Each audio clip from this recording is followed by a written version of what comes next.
Hello बच्चों, हिंदी की बिंदी में आपका फिर से स्वागत है। मनुष्यता कविता के अगले और अंतिम पदों के साथ। रेडी? चलो अगला पद देखते हैं हम।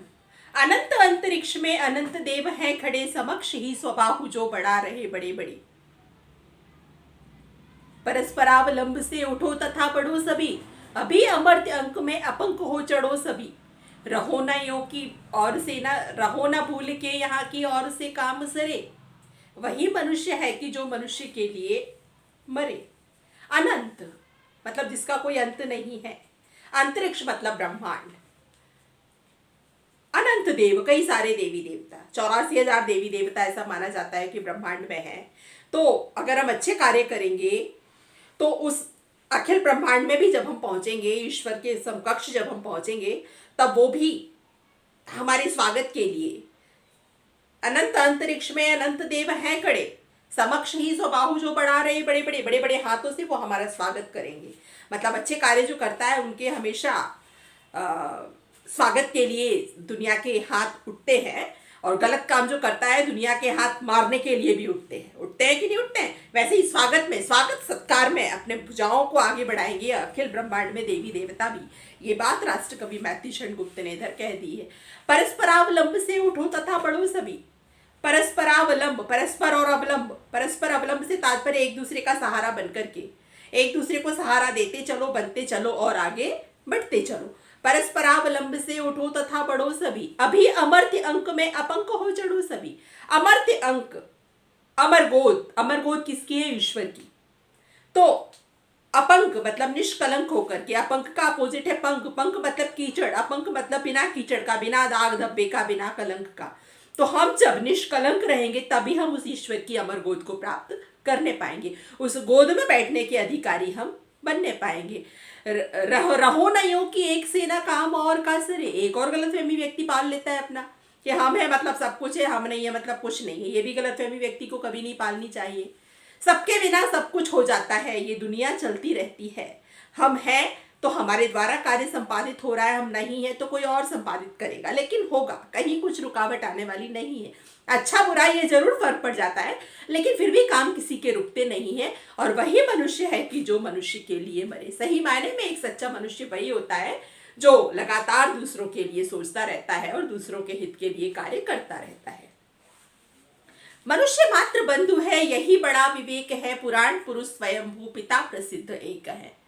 फलानुसार कर्म के अवश्य बाह्य भेद है, परंतु अंतरैक्य में प्रमाणभूत वेद है। अनर्थ है कि बंधु ही ना बंधु की व्यथा हरे, वही मनुष्य है कि जो मनुष्य के लिए मरे। मनुष्य मात्र बंधु है। मात्र मतलब केवल। मनुष्य एक दूसरे का बंधु है, भाई है, मित्र है, सखा है। जो ऐसा भाव व्यक्ति अपने अंदर रखता है वही विवेकशील प्राणी है। ये बुद्धि का प्रमाण है कि व्यक्ति ऐसे भाव अपने अंदर रख रहा है।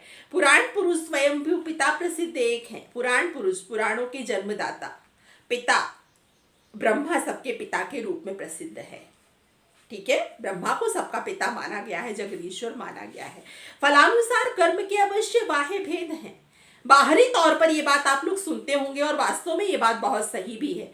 जैसा करोगे वैसा भरोगे, जैसा कर्म वैसा फल। ये बात बिल्कुल सही है, लेकिन ये कितनी सही है इसका प्रमाण हमें वेदों में मिलता है। परंतु अंतरैक्य में प्रमाणभूत वेद है। बाहर तरफ से तो हम देखते हैं कि जैसा करोगे वैसा भरोगे, लेकिन ये बात कितनी सही है अगर हमें इसका पता लगाना है तो हमें वेदों के आंतरिक स्थिति को देखना पड़ेगा, वेदों की स्टडी करनी पड़ेगी, वेदों को पढ़ना पड़ेगा, तब हमें ये बात कितनी सही और अर्थवान है ये हमारे लिए पता लग जाएगी। अनर्थ है कि बंधु ही ना बंधु की व्यथा हरे। अनर्थ मतलब बहुत बुरा होगा, ऐसा बहुत बुरा होगा अगर एक भाई दूसरे भाई का सहारा ना बने। अनर्थ है कि बंधु ही ना बंधु की व्यथा हरे। व्यथा मतलब कष्ट। अगर एक भाई दूसरे भाई के कष्टों को नहीं मिटाएगा तो ये बहुत गलत होगा, मिटाना ही होगा, क्योंकि हम मात्र बंधु हैं, मित्र हैं, सखा हैं। हमारा सबसे दोस्ती का नाता होना चाहिए, दुश्मनी का नहीं। ये बात मैथिलीशरण गुप्त ने इस पद के माध्यम से कहने की कोशिश की है, और वही एक सच्चा मनुष्य है जो प्रत्येक व्यक्ति को अपना बंधु मानता है, सखा मानता है। स्पष्ट? अब चलते हैं अपन अंतिम पद की ओर। चलो अभीष्ट मार्ग में सहर्ष खेलते हुए, विपत्ति विघ्न जो पढ़े उन्हें ढकेलते हुए।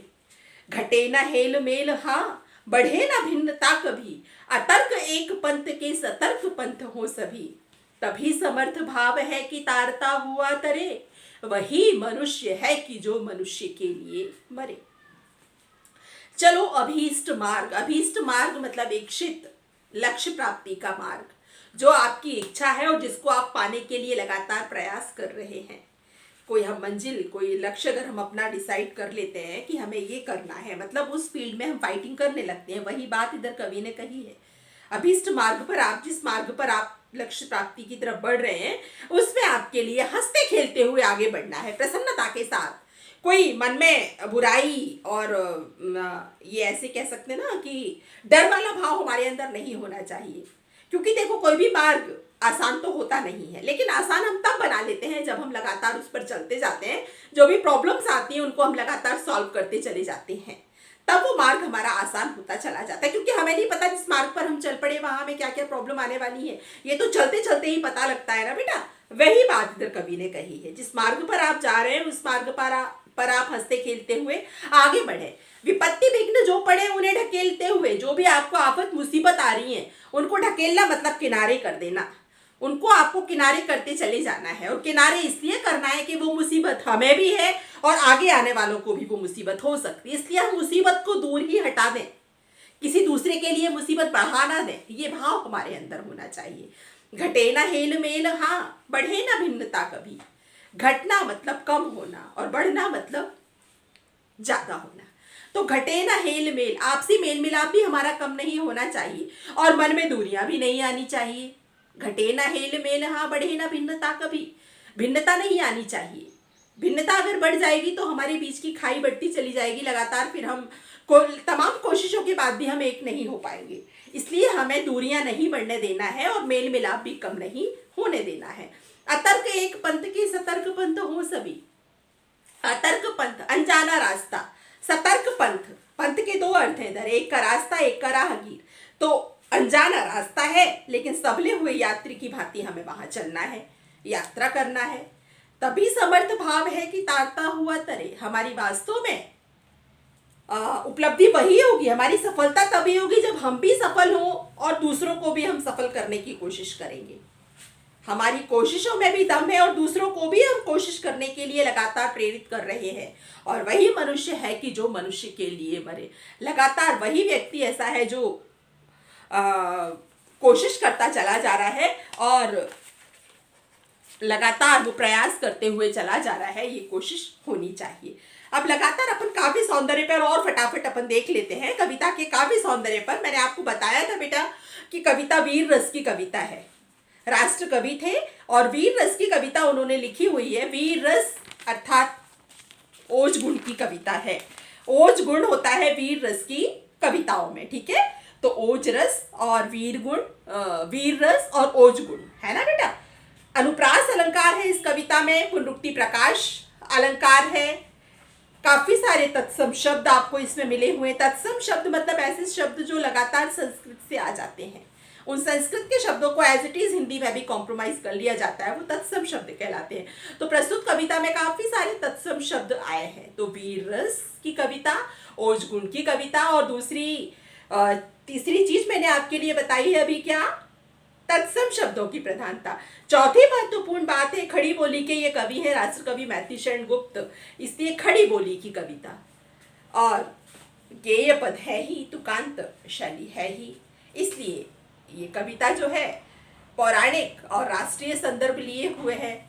तो ये आपकी कविता का सार था। इसके अकॉर्डिंग आप प्रश्नों के उत्तर देख लीजिए और लाइक करते रहिए, सब्सक्राइब करते रहिए। मिलते हैं हम अपने अगली कविता के साथ हिंदी की बिंदी में। Tata, bye bye, take care.